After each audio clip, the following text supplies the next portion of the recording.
안녕하십니까, 이원석입니다. 오늘은 가볍게 우리가 처한 경제 현실을 한번 이야기해 보고자 합니다. 제가 경제 전문가도 아니고 경제를 오래 배운 사람도 아닙니다만 가끔씩 이렇게 경제 이야기를 하는 것은, 경제라는 것이 그렇게 우리가 외관으로 보듯이 어려운 것이 아니고 모두 상식선 안에서 이루어지는 일이고 또 그렇게 마땅히 되어야 할 일이기 때문에 같이 한번 생각을 해보고자 하는 것입니다. 경제는 어렵다고 하는 이유가 주로 경제의 용어가 우리에게 생소하기 때문에 그렇고, 그 이유는 경제학자들이 자신들의 학문을 어떤 식으로 보면은 독점하고자 하는 그런 욕심에서 나온 것이라고, 캠브리지 박사인지 옥스퍼드 박사인지 장하준 씨가 그렇게 말을 합니다만은, 제가 생각할 때는 말이 그렇게 어려운 것은 그럴 수밖에 없는 어떤 금융 형태가 현재 이루어지고 있기 때문일 것 같습니다. 아시다시피 금융의 기능이라는 것은 실물 경제를 발전시키기 위해서 그 자양분을 공급하고 부족한 자금을 대출이나 투자로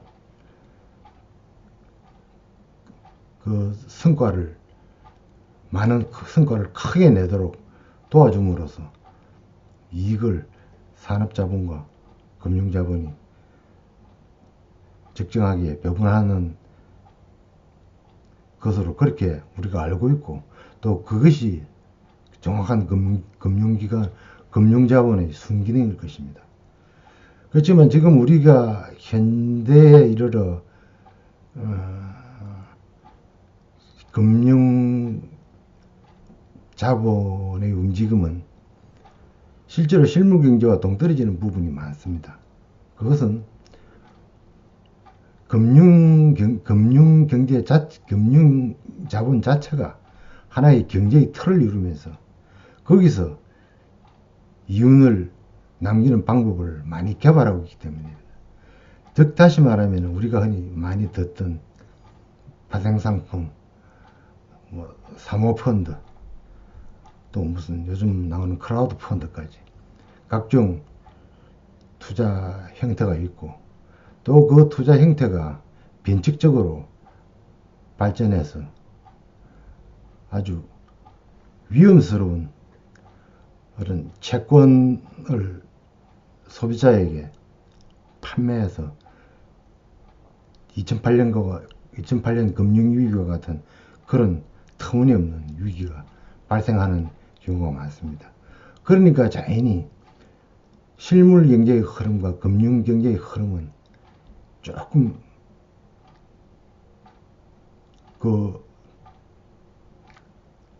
보는 관점이 약간 이원적이라고 할 수가 있습니다. 그러니까 주식의 하락이나 혹은 상승세가 반드시 실물 경제의 확대와 축소, 그것과 연결되지 않는 부분이 있다는 겁니다. 결국은 그것이 연결이 된다는 것은 실물 경제가 어떤 수요와 공급 혹은 또는 신기술 창조, 창안, 개발, 생산성 향상, 그런 것에 의해서 결정이 되어야 마땅한데, 오히려 대규모 자본 금융 자산가들의 어떤 투자의 이익 혹은 이자 이윤, 그런 면에서의 중점을 두고 금융자본이 투자할 곳과 투자하지 않을 곳을 찾아서 이렇게 유동한다고 볼 때 반드시 실물 경제와 일치하지 않는 면이 있습니다. 그것이 오늘날 우리가 말하는 양극화나 세계 빈부 격차가 점점 벌어지고 심지어 미국이나 선진국 내에서도 그 빈부 격차의 양극화가 심해져 가고 있는 어떤 모순된 현상이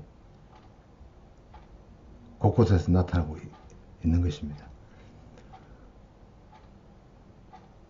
그러한 단면이 가장 극명하게 드러난 현상이 얼마 전에 프랑스 파리에서 일어난 노란조끼 운동. 실제로 거기 그런 어떤 군중의 분노가 반드시 실질적으로 자신들에게 닥쳐온 어떤 손실, 그리고 재산상의 피해, 그것보다는 오히려 대통령이 우리 편이 아니고 부자들이 편이다 하는 그런 구호가 더 군중들을 흥분시키고 군중들에게 더 잘 먹혔습니다. 바로 그런 것이 요즘 전 세계 경제를 움직이는 하나의 모순이라고, 부조리라고 할 수도 있겠습니다. 세계는 그렇다 치고 우리나라는 며칠 전에 많은 분들이 관심을 안 가지셨는지 모르지만 문재인 정권이 4조에 달하는 한원 채권을 재매입했습니다. 환수했습니다. 이게 무슨 말이냐면 세금을 워낙 많이 걷어가지고 여리저리 쏘고도 돈이 남는 게 있어서 그 4조를 한국은행, 즉 중앙은행에 채권을 발행해서 빌린 돈을 도로 갚았다는 이야기입니다.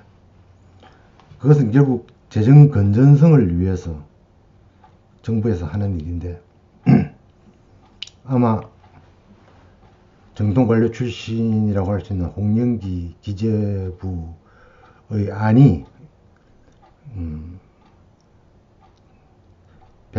청와대에서 받아들여진 것 같습니다. 아다시피 문재인이야 그런 면에 대해서는 아주 백치나 마찬가지고 아마 김수현이라는 그 청와대의 그 경제보좌관 그 장하성의 뒤를 이은 실세라고 부르는 김수현이가 마지못해 동의한 부분이 크리라 생각합니다. 지금 우리 경제가 위기다 하면서도 아직 버텨나가고 있는 것은 딱 한 가지 뿐입니다. 즉 경상수지 흑자, 수출이 수입보다 90억 달러 초과된다는 지금 그러한 수치나 현상 때문에 우리 경제가 아슬아슬하지만은 무너지지 않고 그래도 버티고 있는 겁니다. 뭐 그걸 아는지 모르는지 모르겠지만은 현 정권은 그 90억 달러의 전체를 이룬다고 해도 90억 달러의 이익의 전체를 이룬다고 해도 과언이 아닌 반도체, 삼성을 수없이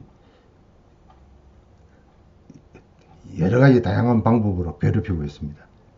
삼성전자 본사 직원들이 제발 일 좀 하자고 아송을 칠 정도로 압수수색이 열 몇 번이 거듭되고 있다 합니다. 만약 내년에 반도체 경기가 일부 전문가들이 예상하듯이 반도체 수요가 좀 줄어들고 혹은 공급이 과잉이 돼서 가격이 떨어진다든지 또는 그럴 가능성이 지금 당장은 보이지 않습니다만은 유류가가 다시 상승을 한다든지 더더구나 우리 한국의 위험한 일은 미국 트럼프 정부에서 한국에 대한 경제 제재를 가한다든지, 이건 참으로 치명적인 일입니다. 그 세 가지 중에 하나만 발생하면 우리 경제는 버틸 수 없는 함정에 빠지게 됩니다. 뭐 부동산 폭락이니 뭐 주가 폭락이니 원화 환율 뭐 폭등, 그러니까 뭐 원화 가치가 폭락한다는 이야기죠. 그런 것은 다 결과적인 이야기입니다. 원인은 지금 단 세 군데, 거기에 지금 폭탄이 묻혀 있는 겁니다. 90억 달러의 거의 불황형 경제 흑자라고 우리가 이야기하죠. 왜냐하면 다른 수입 물품이, 중간재 수입 물품, 원자재 수입 물품이 줄어들고 기름값이 내리니까 상대적으로 수출량이 많아져서 생기는 흑자, 그걸 우리가 불황형, 불경기의 흑자라고 우리가 보고 있습니다. 그리고 미국의 제재, 경제 제재, 그게 왜 위험하냐면 지금 트럼프가 아다시피 시리아나 아프가니스탄에서 군대를 철수하고 있습니다. 대한민국 한국 주둔 미군의 철수도 트럼프 대통령의 사실상 공약이었습니다. 그거를 지금 미국 의회에서 22,000명 이하로 줄이지 못하게 법안으로 못을 박았기 때문에 그 대신 주둔 비용이나 군사훈련 비용을 한국이 더 많이 낼 것을 요구하고 있지만 지금 우리가 거부하는 바람에 결렬이 되고 있습니다. 그렇다면 트럼프의 성격상이라든지 아니면 그 다음 자연스러운 진행으로 경제 제재가 가해질 수가 있습니다. 중국과의 무역은 그거는 어찌 보면은 우리에게 큰 타격은 아닐 수 있습니다. 왜냐하면 시장이라는 것은 없어지지 않으니까요. 시장이라는 것은 항상 어디든지 있기 마련이기 때문에 우리의 노력으로 그것을 극복할 수도 있습니다. 그리고 한미 관계가 만약에 예전처럼 서로 우호적이거나 굳건하다 그러면 중국에서 사가는 많은 생필품을 한국에서 또 가져갈 수도 있습니다. 그렇지만 지금으로 봐서는 그런 요건은 아주 어렵고 미국의 경제 제재 눈치를 봐야 하는 것 같습니다. 지금 이 상황이 더욱 무서운 것은 우리 한국의 젊은이들이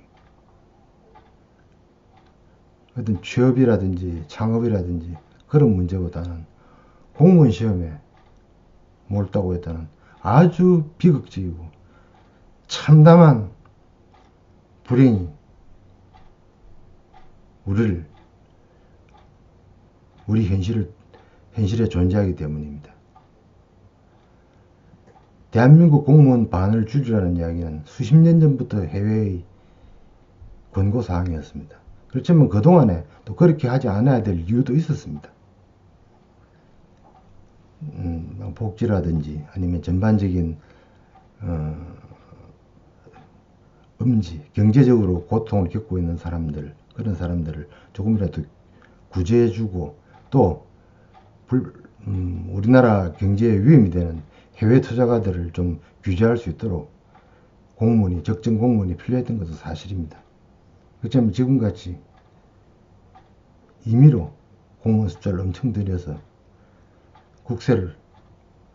혈세를 다 흘리고 공기업은 방만하게 키워두고 이런 현상이